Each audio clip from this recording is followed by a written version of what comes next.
आज की कहानी का नाम है रखेल। मेरा नाम विशाल है।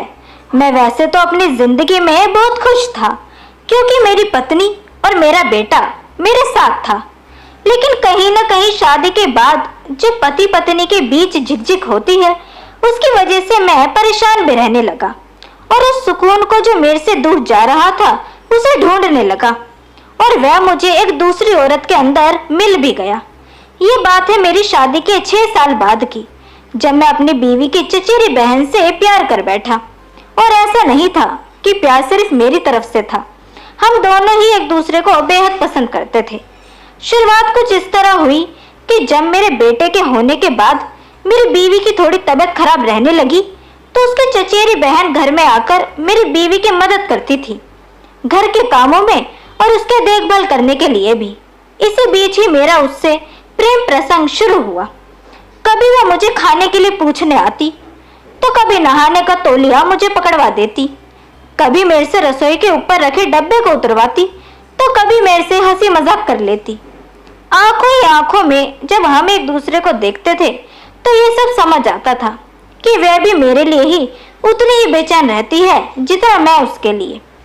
ये सारी चीज मेरी बीवी से छुप कर हो रही थी और एक दिन जब वह छत पर कपड़े सुखाने गई मैं उसके पीछे पीछे गया और उस दिन मैंने उससे अपने प्यार का इजहार भी कर दिया। बोली तो वह कुछ नहीं, बस मुझे जोर से गले लगा लिया। वह जो अनुभूति मुझे उस समय हुई वह बड़ी ही अच्छी थी। इसी तरह धीरे धीरे हम दोनों की नजदीकियां भी और ज्यादा बढ़ गई। न ही उसे उस समय कुछ गलत लग रहा था और ना ही मुझे। हम दोनों प्रेम की गहराइयों में डूबे जा रहे थे। हमारे बीच का रिश्ता बिल्कुल एक पति पत्नी की तरह ही हो गया था। लेकिन जैसे जैसे समय बीता गया उसको भी अपना हक चाहिए था। वह कब तक मेरे साथ इस तरह रहती। एक दिन गुस्से में मुझसे बोली, तुम नहीं जानते विशाल, बिना शादी के ये सब करना।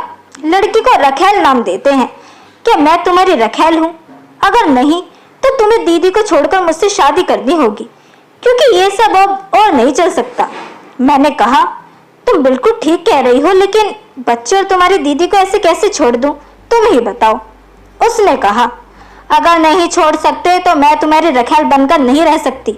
मैंने तुमसे प्यार किया है लेकिन अपनी जिंदगी को मैं इस तरह बर्बाद नहीं कर सकती।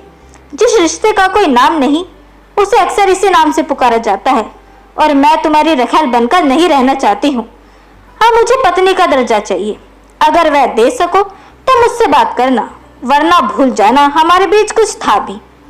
उस दिन के बाद मेरी उससे कभी बात नहीं हुई।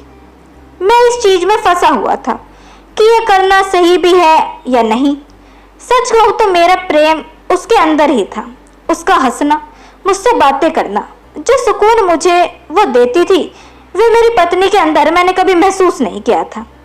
लेकिन सिर्फ अपने लिए सोचकर फैसला लेना ठीक नहीं था। धीरे धीरे जैसे समय बीतता गया उसने घर आना ही छोड़ दिया।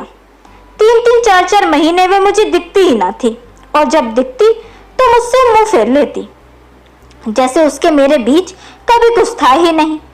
एक दिन जैसे मैं ऑफिस में आया मेरी बीवी ने मुझसे कहा, मेरी बहन का रिश्ता हो गया है और लड़का बहुत ही अच्छी कंपनी में काम करता है।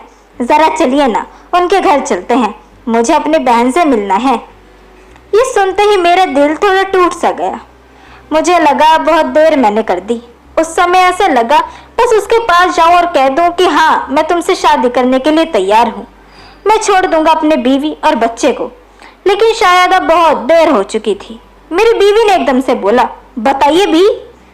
मैंने ख्यालों से निकलते हुए कहा, हाँ, तुम तैयार हो जाओ, चलते हैं। हम दोनों उनके घर पहुंचे। जैसे घर के अंदर गए वे दिखी नहीं। मेरी बीवी तुरंत उसके कमरे में जा पहुंची उससे बातें बनाने के लिए। मैं वहीं ड्राइंग रूम में बैठा रहा। एकदम से जब मैंने ऊपर की तरफ देखा तो मेरी बीवी के साथ वह आ रही थी। उसे देखते ही मेरी आंखों में आंसू निकल आए। अपने प्यार को किसी और का होता देख मुझे अच्छा नहीं लग रहा था। लेकिन ये चीज कौन समझता? कोई नहीं। जिस रिश्ते का कोई नाम नहीं उस रिश्ते को मैं भी क्या ही नाम देता।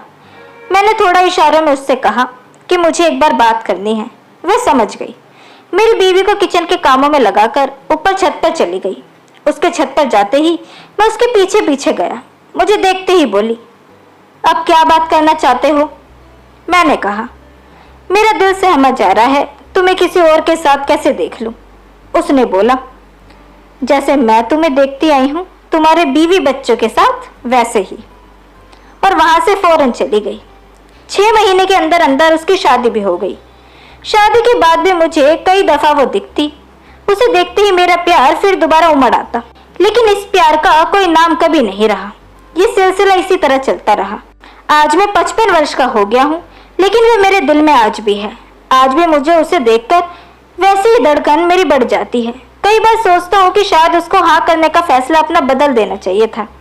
खैर, अब तो इस अकेलेपन में भी जिंदगी काटनी पड़ ही रही है। तो दोस्तों, कैसी लगी आपको आज की कहानी रखेल? ये हमें कमेंट सेक्शन के थ्रू जरूर बताएं। वीडियो अगर आपको पसंद आई हो तो इसे लाइक जरूर करें, साथ ही इसे अपने दोस्तों के बीच भी शेयर करें। चैनल को सब्सक्राइब करना ना भूलें। मिलते हैं आपसे अगली वीडियो में, तब तक के लिए गुड बाय।